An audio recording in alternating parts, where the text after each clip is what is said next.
WhatsApp guys, WhatsApp. সবাই কেমন আছো বলো? এই ঠান্ডা ওয়েদার কেমন আছো? হ্যাঁ, তোমাদের তো ভালো থাকা দরকার এবং আমারও। আজকে 23 জানুয়ারি আমাদের দেশের বিপ্লবী নেতা নেতাজি সুভাষচন্দ্র বোসের জন্মদিন। তো আজকের দিনে আমরা আমাদের গ্রামে আমাদের দেশে পতাকা উত্তোলন করি। আজকে আমি আছি অন্য দেশে, নেপালে। তো আজকে এই নেপালে আমার একটা সাফারি জার্নি আছে। তো এই সাফারি জার্নি হলো কি, জঙ্গল সাফারি। শুনেছি নাকি এখানে বাঘ বেরোয়, হাতি বেরোয়, আর এমনি সাধারণত হরিণ দেখা যায়, কুমির আছে, এক সিং রাইনো, মানে এখন রাইনো, গন্ডার, তাছাড়া আরও কিছু জন্তু জানোয়ার আছে। তবে সত্যি কথা বলতে কি, সকালবেলা প্রচুর কুয়াশা। আমাদের টাইম যে সকাল 8টা, তো বিকালবেলা হয় 2টোর পর থেকে। তো আমরা যেহেতু আজকে এখান থেকে সাফারি করে বেরিয়ে যাব, তো আমরা সকালে চুজ করেছি। তার আগে আমার যে রিসর্ট বা আমি যে রিসর্টে আছি সেটা দেখিয়ে দিই। এরকম একটা রিসর্ট booking.com থেকে বুকিং করেছিলাম। তবে এখানটা একটা ব্যাড এক্সপিরিয়েন্স বলে দিই। এখানে সহযোগিতা করার মতো কেউ নেই যারা দেখাশোনা করে। দ্বিতীয় কথা, ঘর রিসর্টে এইরকম ঘর, তবে গেট ভালো না, জানলার কাঁচ ভালো না, আর বাথরুম, দুটো রুমের বাথরুমকে একটা বাথরুমকে ডিভাইড করেছে। ডিভাইড করে পুরো জায়গাটা কভার করা নেই, ওপরটা ফাঁকা। তো ব্যাড এক্সপিরিয়েন্স। এই দিকটা নেচার সাফারি ক্যাম্প, যে আমরা রিসর্টে ছিলাম তার সামনাসামনি অনেক হোটেল আছে এরকম, মানে লজ। আর তারই সামনে সৌরা চিতন ন্যাশনাল পার্ক, নিকঞ্চক, এটা সরকারি একটা জায়গা। এখানে একটা হাতি আছে, বাঁধা আছে, আপনারা গিয়ে ফ্রি দেখে আসতে পারেন। তাছাড়া একটা মিউজিয়াম আছে, ওয়াইল্ড লাইফ মিউজিয়াম, তার জন্য নাকি 50 টাকা করে টিকিট কাটতে হয়। তো সেটাও দেখবো আজকে। তার আগে প্রথমে আমরা জঙ্গল সাফারি করে আসি।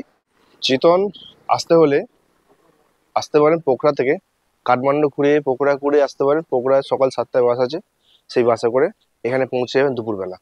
আর যদি বীরগঞ্জ থেকে আসেন, ছোট গাড়ি করে আসতে পারেন। ছোট গাড়ি, শেয়ার গাড়ি আছে, যেরকম আমাদের ট্রাভেলার আছে না, ওই রকম গাড়ি, টয়োটার এখানে গাড়ি চলে প্রচুর। তো ওই 15 সিটের গাড়ি 300 টাকা এরকম বা 400 টাকা নেবে ওই চিতন আসার জন্য। তো চিতন এক সিং রাইনো স্ট্যাচু আছে, ওটা মেন রুট। ওখান থেকে প্রায় ভেতর দিকে 6 কিলোমিটার আপনার গ্রামের দিকে আসতে হবে, সেটা সৌরায় চিতন ন্যাশনাল পার্ক, যেখানে জঙ্গল সাফারি হয়। এখানে অনেকগুলো সাফারি হয়, যেমন elephant safari, jeep safari, canoeing trip, jungle walk, tower tower night stay, hotel booking. Normal তো হোটেল বুকিং সব জায়গায় আছে। আর এখানে হোটেল বলতে সাফারি ক্যাম্প পাবেন, লজ পাবেন। তাছাড়া এখানে অনেক এজেন্সি আছে যারা সাফারি করে। তার মধ্যে আমি যে সাফারিতে কন্ট্যাক্ট করি সেটা হলো Kumroj beautiful guide office, mister Ganesh Thapa, ওনার ফোন নাম্বার দেওয়া আছে। ধন্যবাদ।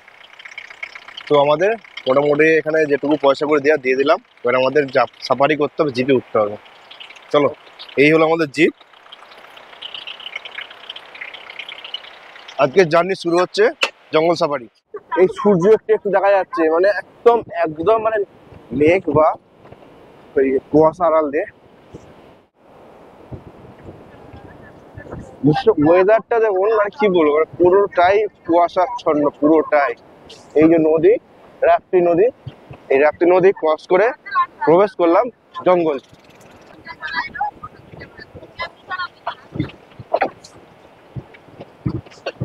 আমরা এন্ট্রি করলাম কুমরোজ যে জঙ্গল এরিয়াটা।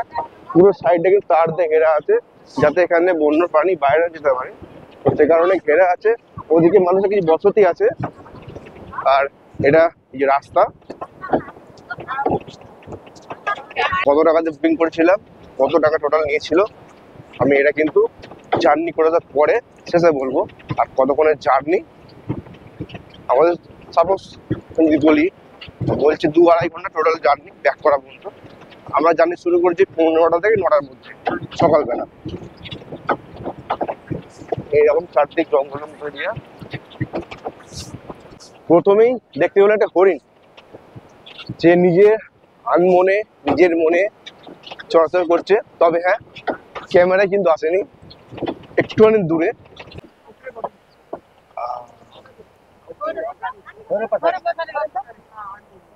हरिण है क्या? हाथी? हाथी कहाँ? আচ্ছা আচ্ছা আচ্ছা, ওই সামনে দুটো হরিণ আছে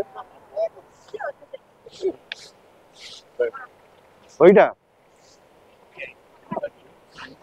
কাহা পর? এই যে একটা রাইনো আমার দিকে তাকিয়ে আছে, তীরে আসবে কি জানি না। ওই ওই ওই ওই, চুপচাপ দাঁড়িয়ে আছে, চুপচাপ। রাস্তায় ঘুরে বেড়ায় ময়ূর, চিড়িয়াখানায় থাকে কিন্তু এই ছুটছে ছুটছে ছুটছে, গাড়ি যাচ্ছে ওরা ছুটছে। তো আমরা জানি ময়ূর গাছে ওঠে, সত্যি তাই, ময়ূর গাছে উঠে পড়েছে ওই যে ওখানে, ওখানে উপর। আমরা কিন্তু অনেকটাই জঙ্গল ভেতরে প্রবেশ করে গেছি, প্রায় ধরুন ওই 15 মিনিট হবে আমরা ভেতরে এন্ট্রি হয়ে গেছি। তো মোটামুটি এইরকম চারিদিকটা জঙ্গল, মোটামুটি বড় বড় ঘাস, বড় বড় গাছ।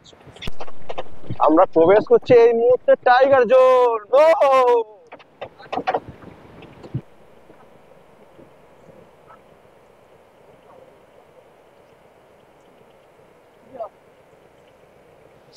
মোটামুটি আমরা অনেক কিছু দেখছি।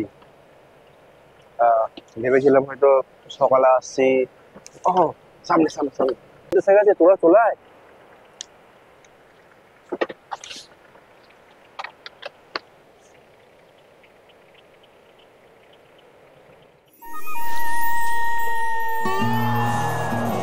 দূরে কিছু দেখা যাচ্ছে, তো ছবি বলছে এই যে জলে খেলা করছে, ঘোরাঘুরি করছে আর এদিকে জল খাচ্ছে। ফ্রেন্ডস, এখন আমাদের জঙ্গল সাফারির 1 ঘন্টা হয়ে গেছে। আমাদেরকে ব্রেক দিয়েছে এই যে জায়গায়, এখানে আমরা ব্রেক নিয়েছি।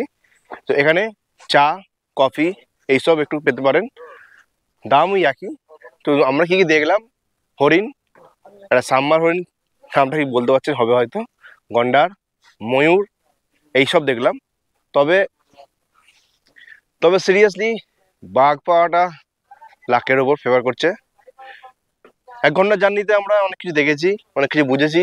তো একখণ্ড জঙ্গল বা একখণ্ড আফ্রিকার মতোই বলতে পারেন। যেহেতু কুয়াশা ছিল আমি পুরো জায়গাটা দেখাতে পারিনি। তো রাপ্তি নদী আমার এই পিছন দিকটা, এই দিকটায় নদীটা অনেকটা চওড়া, পাথুরে নদী, জল কম। ওখানে এসে হাতিরা জল খায়, বাঘে জল খায়, এরকম ব্যাপার। আর এখানে এলিফ্যান্ট রাইডে করতে পারেন, জঙ্গল রাইডে করতে পারেন।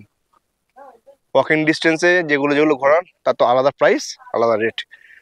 কোর যে এরিয়া, কোর এরিয়া রেট আরও বেশি। বাফার এরিয়ার মানে কোর এরিয়া থেকে একটু বাইরের দিকটা পর্যন্ত একটা রাস্তা, সেটাতে পুরো জায়গাটা ঘোরাবে। 3টে জঙ্গল, যেটা কুমরোজ, একটা হলো ইচারনি, আর একটা জনকপুর। এইভাবে একটা ট্রায়াঙ্গেল করে কোর জোনের পাশ দিয়ে এই জঙ্গলটা, একদম কোর জঙ্গল গেলে আরও কিছু দেখা যায়, তার খরচা আলাদা, প্রায় মাথা পিছু 3000 টাকা। আর বাফার এরিয়া মাথা পিছু 2000 টাকা। এই হলো যে বোর্ড, বাফার জোনের board, tourism activities by Kumroj buffer zone community forest user group. তো এটা হলো কি রাইডের পার্ট, কি কি রাইড আছে কি না আছে, কি কি দেখতে পাবেন। 1 অন রাইনো, টাইগার, তো আমরা এটা দেখতে পেয়েছি, এটা এখন দেখতে পাইনি। স্লথ, বিয়ার দেখতে পাইনি। নীলগাই দেখতে পেয়েছি, sambar deer, spotted deer, barking deer, hog deer, এইগুলো দেখতে পেয়েছি। আর এখানে যে লেপার্ড আছে বা পাইথন, স্কোয়ারেল আছে, এগুলো দেখতে পাইনি এখনো পর্যন্ত। বাকি যে পাখি কিছু দেখতে পেয়েছি, যেমন এই পাখিটা, এই পাখিটা, ময়ূর তো আছেই, আর এই যে রাড্ডি, সিলডাক, এগুলো আমরা দেখতে পেয়েছি। তবে যদি বাঘ দেখতে পাই একটু ভালো লাগবে, কারণ বাঘ তো আমরা দেখি চিড়িয়াখানায়, যদি জঙ্গলে দেখতে পাই, খুললাম ঘোরাফেরা করছে, রিয়েলি অসাম ফিল হবে। তো মোটামুটি আমাদের ছোট্ট একটা ব্রেক হলো। এই ব্রেকের পর আমরা আবার শুরু করলাম সাফারি। প্রথমেই যেটা দেখলাম একটা সুন্দর ময়ূর, গাড়ি আওয়াজ শুনে পালাচ্ছে, তবুও যতটুকু আসছে।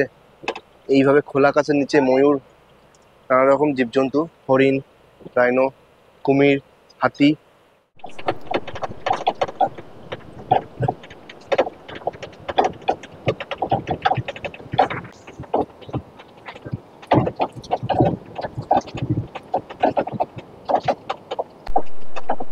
আমরা গভীর জঙ্গলে প্রবেশ করছি। কোর এরিয়া না, বাফার এরিয়া, বাফার এরিয়ার গভীর জঙ্গল। পোজ দিয়ে আছে সাম্বার দিয়ে,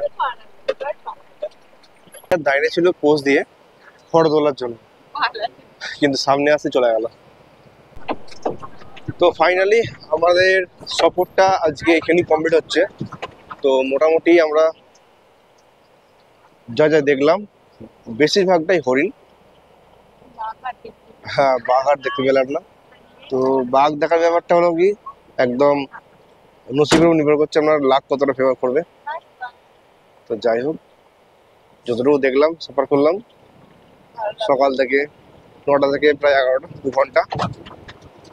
চলো, ভালো হয়েছে, ভালো লেগেছে আমার। একটা প্রথম জঙ্গল সাফারি। তো এরপর যদি জঙ্গল সাফারি করা যায় আমার দেশে, আমি চেষ্টা করবো জিম করবেটে। এই যে লাস্টে ফিনিশিং আপ ময়ূর পিকক